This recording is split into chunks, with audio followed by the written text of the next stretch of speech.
You know, I'm happy really to see black people come. You know, a lot of black people don't fuck with me like they used to. But there's a lot of reasons, there's a few reasons you don't see black people at my shows. One is because obviously black people have slower internet connections. I mean, that would be my guess. I don't know what. Actually, my own actions drew a wedge between me and the community I hold so dear. A couple of weeks ago, I was supposed to be in Flint, Michigan for a charity benefit that was supposed to raise awareness for the appalling condition of the water in Flint. I don't know if you know this, but the water in Flint is fucking poisonous. It's actually making people sick. I mean, Hollywood people like, so what? At least they have water. But this water's fucked up. So a lot of black celebrities flew into Flint, and they did a tremendous charity benefit, and I was on the schedule to appear.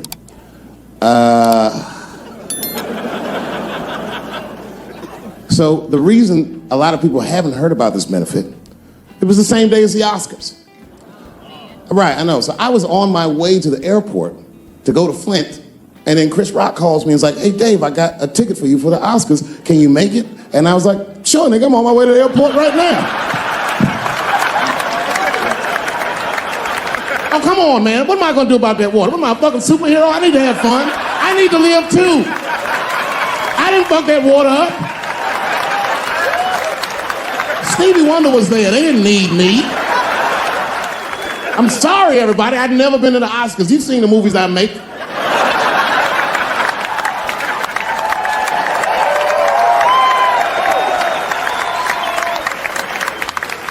I was excited as fuck. I knew I was going to get in some trouble because when I was walking in the red carpet, the black press came after me. Excuse me, brother. When you hear somebody call you brother too much, something terrible's about to happen. Excuse me, brother. And then I looked back and the motherfucker had a tuxedo with the kente cloth tie. I said, uh-oh. He said, I just want to ask you a couple questions. I said, what publication are you with? He said, me, I'm with the Daily Bongo. I said, Daily Bongo? What the fuck? Who the fuck reads this? He said, listen, brother, I just want to ask you a quick question. You understand that this year, this is a boycott for the Oscars, so I'm just wondering what made you, of all people, cross the motherfucking picket line and be here tonight. I said, boycott? Nigga, I haven't been working in 10 years. What do you mean boycott? I've been on strike. Y'all niggas didn't stop working. I had to watch fucking Key and Peele do my show every night.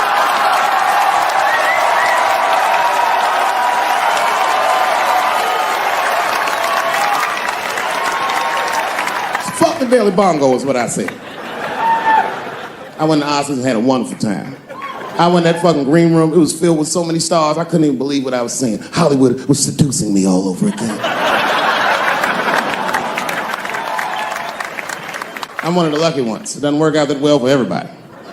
I saw that videotape of that lady that got beat up in LA in the traffic. You see that shit on rush hour traffic? They beat a black woman's ass. This woman didn't even do anything wrong. It's fucked up. It was so fucked up it didn't even go to court. The city of LA just gave that woman $1.5 million for her pain and suffering. That is not bad, considering that's the same amount of money that Marcos Maidana made to fight Floyd Mayweather the second time. And this woman obviously hasn't trained a day in her life. You can see it on the tape. She didn't come to fight. Her guards were low. She was taking a lot of shots.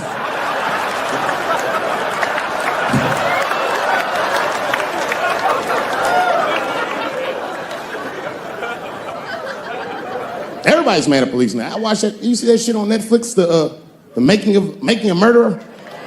The Stephen Avery story? Yeah, well, if you haven't seen it, check it out. Stephen Avery is in more trouble than any white person in the history of the United States has ever been in. In a justice system designed for him to thrive, he's failed miserably twice.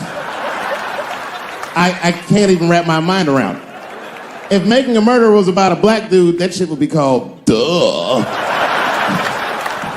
Of course everything can go wrong. Seems like he did it all right. The motherfucker even had $200,000 for his legal defense. That should get you off in Wisconsin. That's like OJ money. All he needed to get off that he didn't have was a single black juror. That's all it would have took. Because only a black dude in the United States can look at 11 other dudes and be like, I think the police did this shit.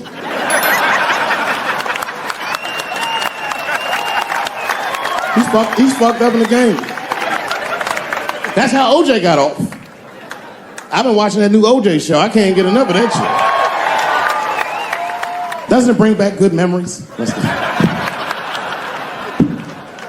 But I forgot how like just how polarizing that OJ case was. And you know, I've met OJ Simpson on 4 different occasions in my life.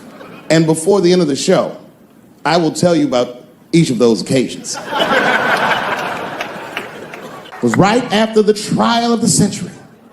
There I was, now a young man of probably 23. OJ Simpson was the most famous or infamous face on planet Earth.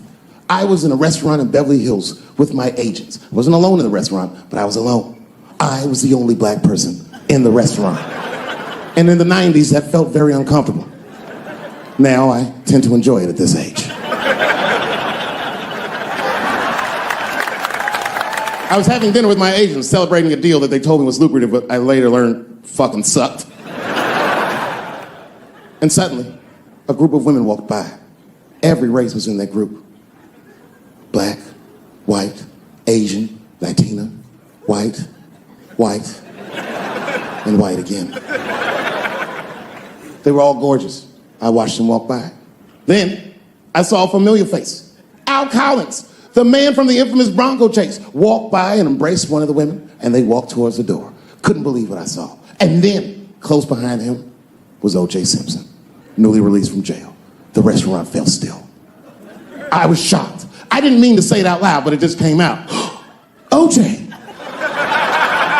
He stopped, turned around to see who said it, saw my black face, and correctly assumed it was me.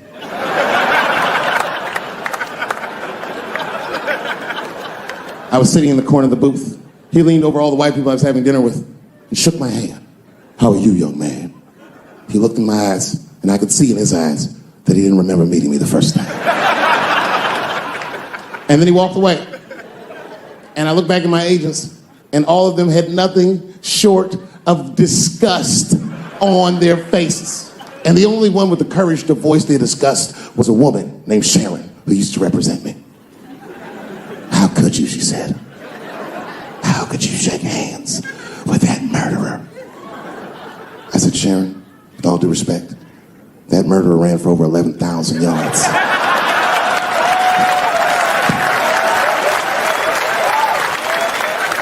And he was acquitted, so, you know, fuck it. Glove didn't fit.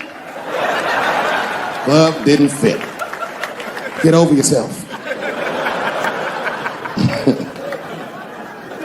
Some people can't do that. Some people just can't get over themselves.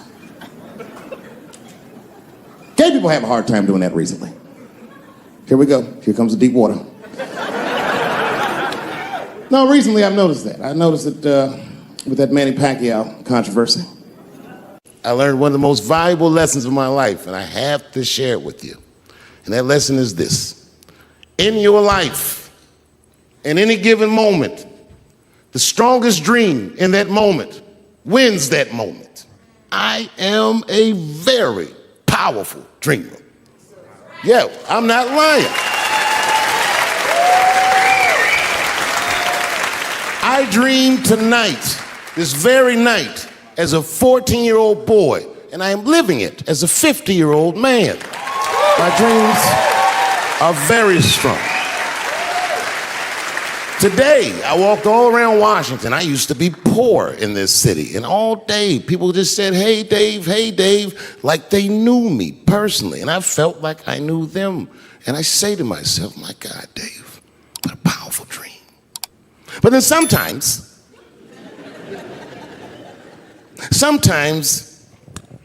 I feel regular. Just feel like myself. Maybe I'll smoke some weed and be in some nightclub and feel shy. But I'll look across the nightclub and I'll see some guy that no one's ever heard of. But this nigga worked all week and got bottle service. And there's bitches bringing Moet with sparklers to him. And I picture him in my mind, he's Persian. He's doing some kind of weird Persian dance. And he got 6 bitches at his table because he got so much liquor, and they all call him saying, "Go Cena, go Cena." And I'll be looking across the room like, oh my God, I'm in that guy's dream. I can hear him telling his friends, "Hey, how was the club last night?" "Man, that shit was fantastic. I had bottle service. I seen Dave Chappelle across the club looking at me like, ooh, who is that?" And that's the trick to life. You have to be wise enough to know when you were living in your dream. And you have to be humble enough to accept when you're in someone else's. It's why I don't judge between Will Smith and Chris Rock, because you guys look at them as big ideas, but I look at them as fellow dreamers. I can't judge between them because I see myself in both of them. I am Will Smith. I am the man that cannot take it anymore and will slap the shit out of the next person that says a crossword to me or somebody that I love. And I am Chris Rock. I am the man that can get slapped in front of the whole world and keep my composure so I don't fuck anything. When I see a fellow dreamer, I give them my utmost respect. Even if I don't understand what their dream is, I know a dreamer when I see one. And I've met many powerful dreamers in my life. None more powerful than a man who calls himself Little Nas X. I met this nigga at a party. I had no idea who he was. But the minute he walked in that party, I knew I was in his dream. Everybody in the party was another dreamer. Everyone was famous, but when that nigga walked in, he was dressed like C-3PO. He was shining. And everyone was like, "Oh my God, there he is. That's Lil Nas X." I didn't know who he was. And for some reason, out of all them dreamers, he walked right up to me. And he said, "I tried to get you in my video." I didn't know what the fuck he was talking about. I said, "What?" I said, "What? What video?" And he just looked at me like, "You know what video," and walked away. And I watched him walk away. I said, "Man," I said, "this nigga's having a very powerful dream."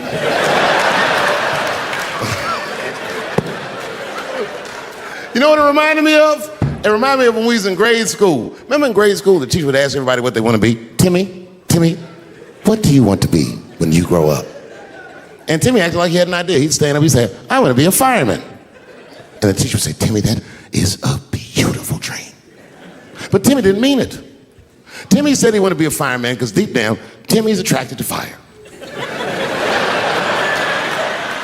And by the time he's 14 years old, this nigga's a full-blown pyromaniac, playing with kerosene and matches like a goddamn expert. And then one night he goes downtown with his buddies, fucking around with fire, and burns a warehouse down. And he doesn't know it, but there's 13 migrant workers from El Salvador, and in that motherfucker, they get trapped, and then they die in the fire. Isn't that a tragedy? It was an accident. He's only 14 years old, but he's black. So they try him as an adult. And Timmy ends up spending the rest of his life in jail. Dream deferred. Burp, burp.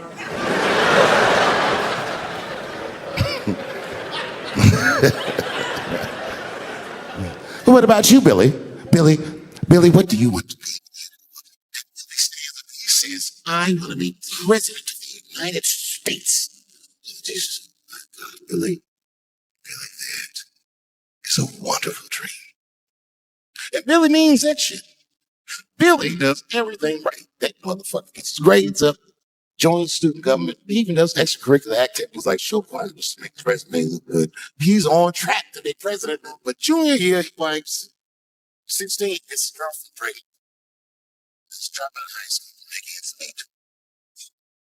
Him, the local Walmart center. By the time he's 20 years old, this motherfucker makes assistant manager at Walmart. His youngest what? This right. Oh my God, if I can keep this up for 4 years, I can be a manager. If I can keep this up for 6 years, I can even be a regional manager and have as many as 3 Walmarts at my control. And he's a big picture guy. He sees what this path is going. So he kills himself.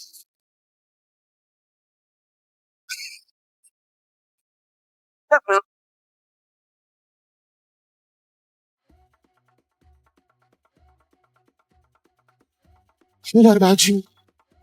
What do you want to be? She said, because I don't want the other kids to live.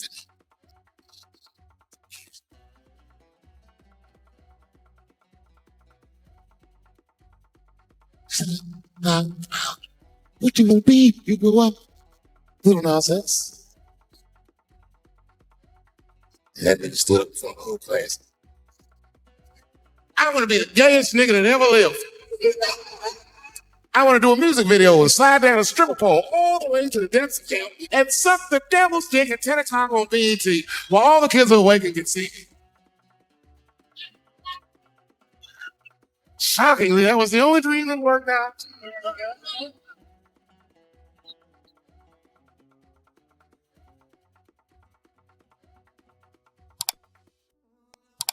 That's why I'm here tonight in the city where I built the dreams that I live. Because I wanted to tell you all that they came true. And I wanted to thank you all for making the man that I am today. Yes, I am living a very powerful dream. Every time I come to this city and I stand in front of you, I realize, my God, man, this is not my dream. Before I did Kill 'Em Softly, when I was 22, HBO gave me the biggest opportunity of my life at that time. They gave me a half-hour special. This shit was not like the special, you know what I mean? It was generic. It didn't even have a title. It was just a dictionary. And I shot it in San Francisco at a place called Broadway Studios, which is on the second floor of a building. And beneath Broadway Studios is a nightclub. And the special was only supposed to be 30 minutes. And I got ready, I practiced, I did all the shit I was supposed to do. And the night that I taped, 20 minutes into my 30-minute set, I'll never forget this, music started blasting from the nightclub underneath. Yeah, real loud. And it fucked my whole show up. And I was a young man. I really believed in what I was doing. And I thought that my dream would be killed.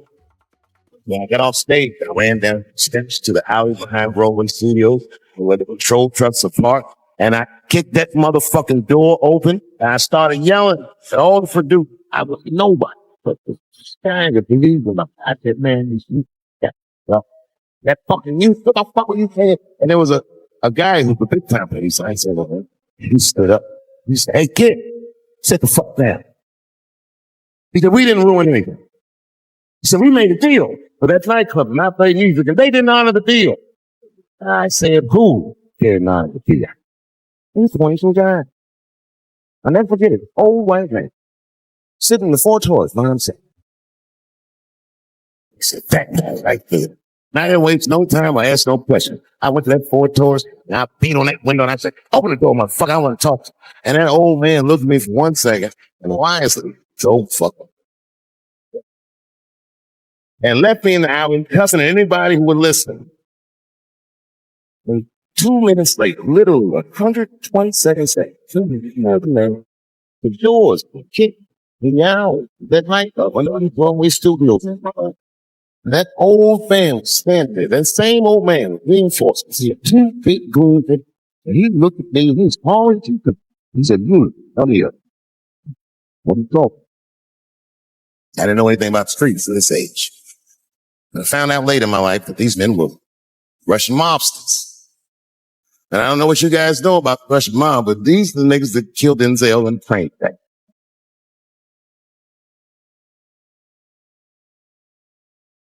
And all the producers knew what I was up against. They said, Dave, do not go in there. And I said, fuck y'all. And I walked right into that kitchen and they closed the doors behind me and it got dark as fuck there. And I knew I was in a bad situation. So you have to understand, I believed in what I was doing. I didn't give a fuck. Not necessarily my life. That old man didn't believe that I was talking all this shit. And as soon as I took a breath, he stopped again. He said, hey, kid, listen. Your friends lied to you. He said, what made he? Your friend. But he said that. I realized that.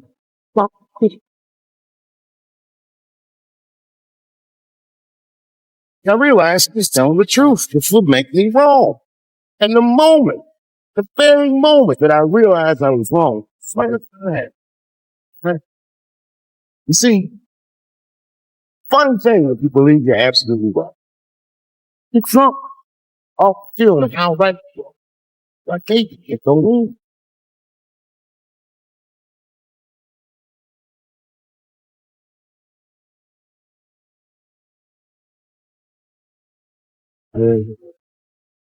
But I didn't buckle.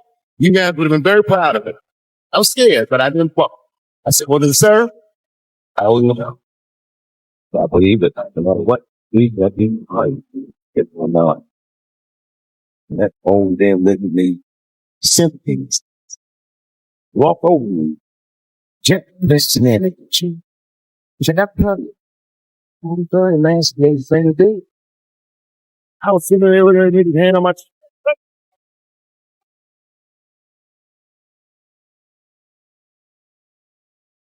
And he said, you are living risk. Just like that. Doors up and back up. Light and down, he fed it. And I just walked down the line. I lived to fight another day.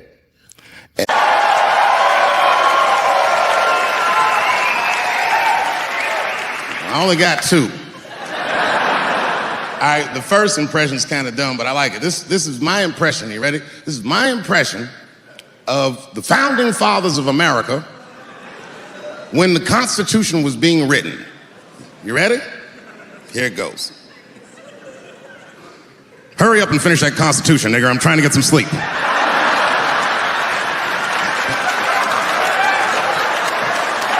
not bad, right? All right, the next one.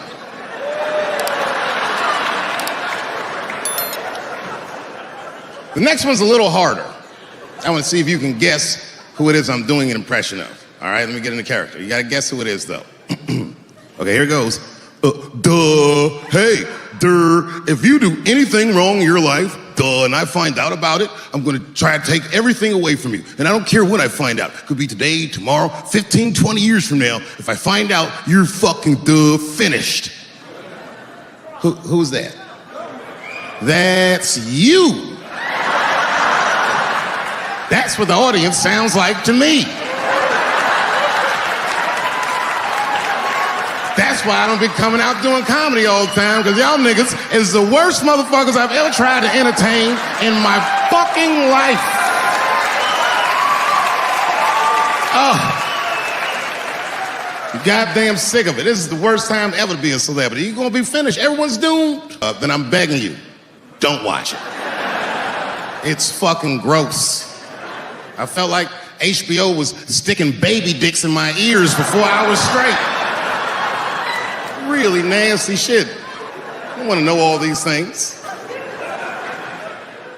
Turns out, Michael Jackson allegedly likes a long gander at the anus. So they said he stares at people's buttholes. That's what they said. That's how gross the documentary was.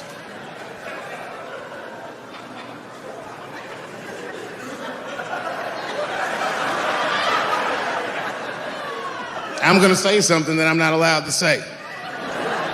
But I gotta be real. I don't believe these motherfuckers. I do not believe it.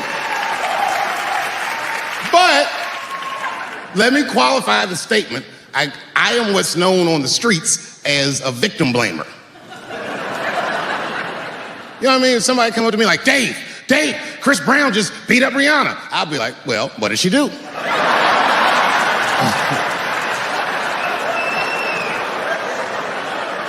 Dave, Michael Jackson was molesting children. Well, what were those kids wearing at the time?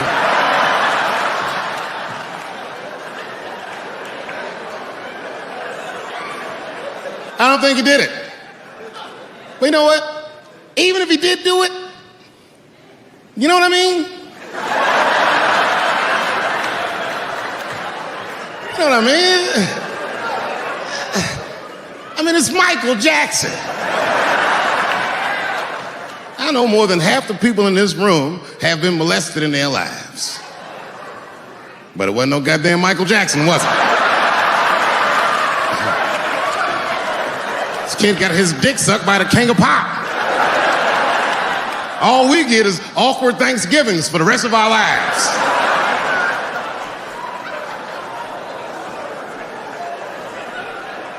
You know how good it must have felt to go to school the next day after that shit? Hey, Billy, how was the weekend? How was my weekend? Michael Jackson sucked my dick. And that was my first sexual experience. If I'm starting here, then sky's the limit.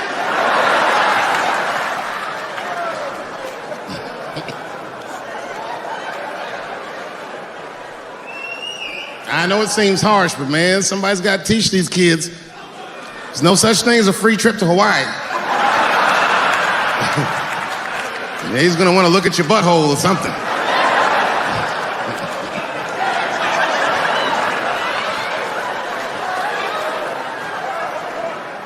You know why I don't believe it? You know why I don't believe it? Because if Michael Jackson's out here doing all this molesting, then why not Macaulay Culkin? Macaulay Culkin said in an interview that Michael Jackson never did anything inappropriate with him or even around him. Think about that shit. You know, I'm not a pedophile. But if I was, Macaulay Culkin's the first kid I'm fucking, I'll tell you that right now.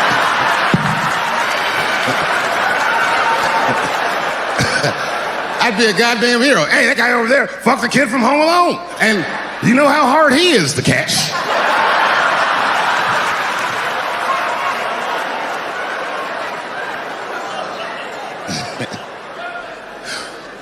My mind's telling me no.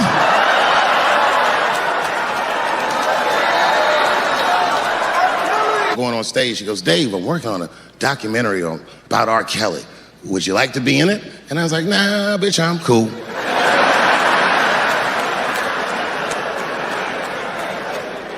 I went on stage, I just forgot about the shit. And then 2 years later, the documentary comes out, Surviving R. Kelly. And when it comes out, Dream's promoting the shit, and she keeps bringing me up. She said, I asked Dave Chappelle to be in my documentary, and he said it was too hot for TV. Bitch, I did not say that. It does not even sound like how I talk. Oh, that's too hot for TV? I would never say that shit.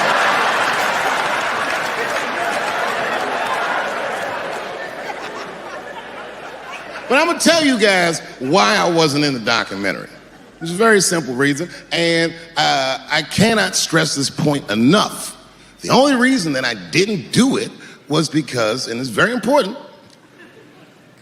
I don't know this nigga at all.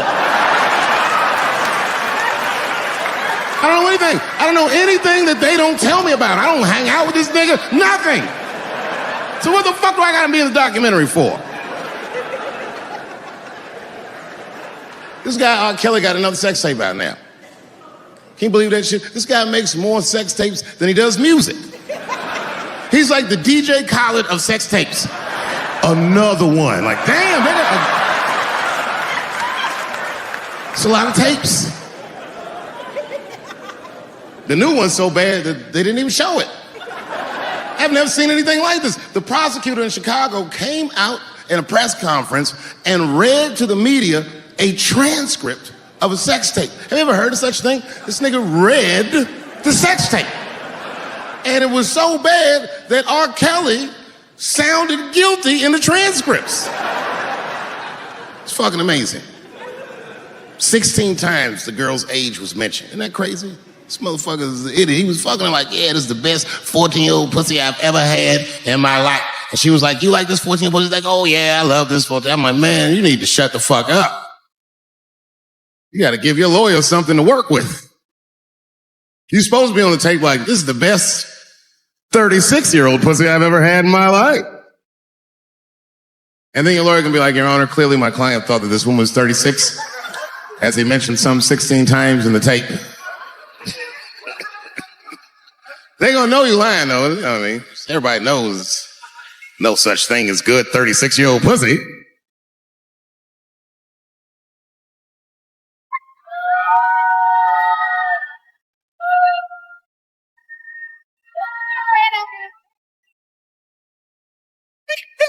Doesn't matter what I say.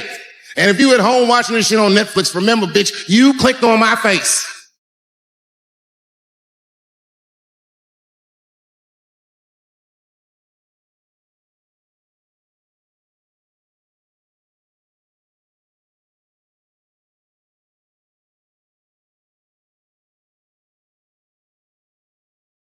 They even got poor Kevin Hart. Can you imagine such a thing? Kevin Hart, let me tell you something. It was Kevin Hart's dream to host the Oscars. That's what he told me. And I remember when he told me, because I was thinking to myself, well, it's an awfully strange dream for an African American. Kind of nigga dreams of hosting the Oscars. Kevin did, that's who. And he did it.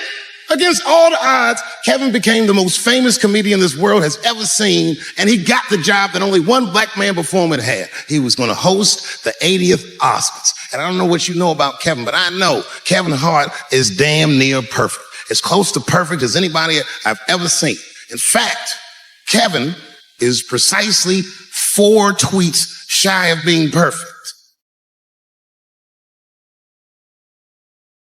10 years ago, Kevin had made some very homophobic comments. And I'm not going to repeat what he said because this is Atlanta.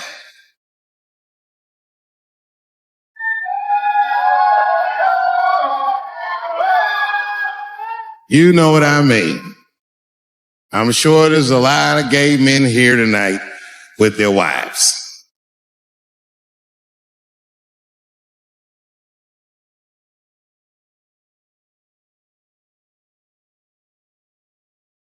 Far be it from me to offend anybody. All right, I'll tell you what he said. But just remember, these were not my words. These were Kevin's words. It was a long time ago. And I'm paraphrasing because I'm not good at telling other people's jokes. Okay, Kevin said that if his little son was demonstrating or exhibiting homosexual behavior around the house, that he'd chastise him. He'd say, hey, that's gay. And he'd say, smash a dollhouse over that child's head. Ooh, the gay community was furious. And I don't blame them. I got a lot of gay friends. And all 100% of them all told me fucking horror stories about the shit they had to go through just to be themselves. Crazy, crazy stories. And in all those stories, like I say, not one of them has ever mentioned anything like their fathers smashing a fucking dollhouse over their head. Because clearly Kevin was joking. Think about it. You would have to buy this nigga a dollhouse, break it over his head in the first place. Does that sound right? Is anybody going to do that?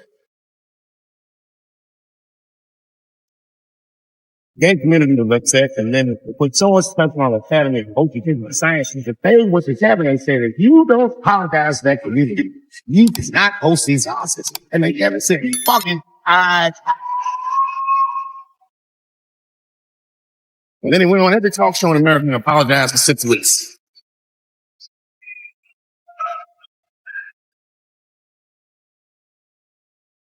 Kevin fucked up. I understand the mistake he made because I've made the same mistake early in my career, many years ago, 15 years ago. When I was doing fellowship, there's the thing.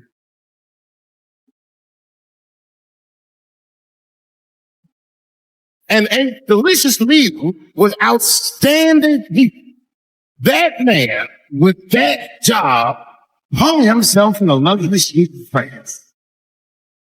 They say 2000 party over, oops, out of time. So tonight I'm gonna party like it's 1999. I know a nigga in high school that was an urban genius.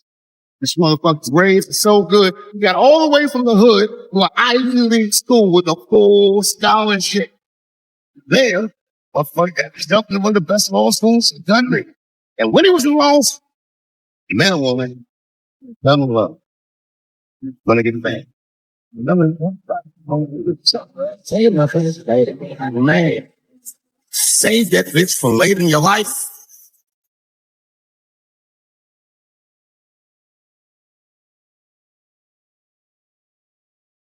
But he's in love. He didn't listen to me. He married her. Father wasn't alone. And sadly, they got divorced. Father wasn't lost. He was street cat in the hood. Man had nothing. And that bitch took half of that. And then I just never saw him again for years. And in 2 years ago, I was on GC doing some shopping for my sons and socks at Foot Locker. I go to Foot Locker. Guess who's the man? That man. Dressed like a referee, the whole shit. Motherfucker is 45 years old. We went out drinking that night, just trying to catch up. And he said he's been living with this bump for like 10 years, trying to get back on his feet. But that's not the point of the story. The point of the story is never curse this nigga Joseph. He's alive and well in D.C.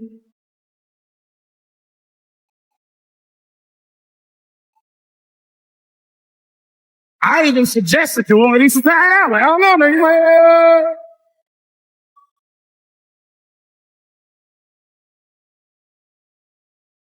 Nobody for what it looks like from the outside. I don't know what the fuck's going on inside. I have a great life. It's not a perfect life. It's good. It's not just like an above ground pool. You ever seen one of them? It's a pool.